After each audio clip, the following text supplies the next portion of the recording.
एक बार यमराज जंगल से होकर गुजर रहे थे। वातावरण शांत था, हवा धीमे धीमे पत्तों से बातें कर रही थी। तभी उनकी दृष्टि एक पेड़ की डाल पर बैठे एक छोटे से तोते पर पड़ी। तोता निश्चिंत बैठा था, कुछ बुदबुदा रहा था। यमराज उसे देखकर हल्के से मुस्कुराए, एक रहस्यमयी मुस्कान, और बिना रुके आगे बढ़ गए।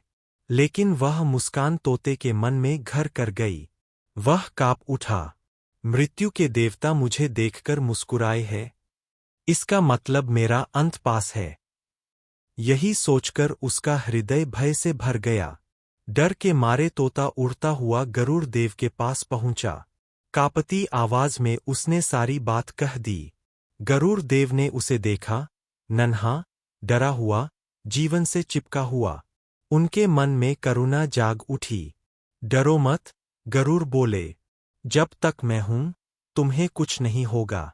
उन्होंने तोते को अपनी पीठ पर बिठाया और पलक झपकते ही आकाश चीरते हुए 7 समुंदर पार ले गए। वहां एक निर्जन, सुरक्षित सी गुफा थी। गरुड़ ने सोचा, यहां इसे कौन ढूंढ पाएगा, और तोते को वहीं छोड़कर वे लौट आए। लौटते समय गरुड़ ने यमराज से पूछा, महाराज, आप उस तोते को देखकर क्यों मुस्कुराए थे?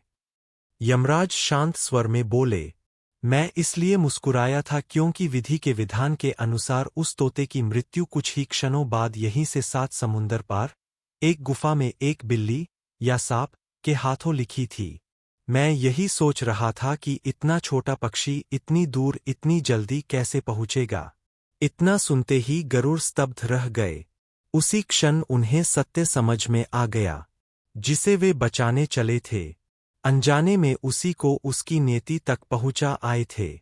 और उसी गुफा में, जहां उसे सबसे सुरक्षित समझा गया था, तोते की मृत्यु हो चुकी थी।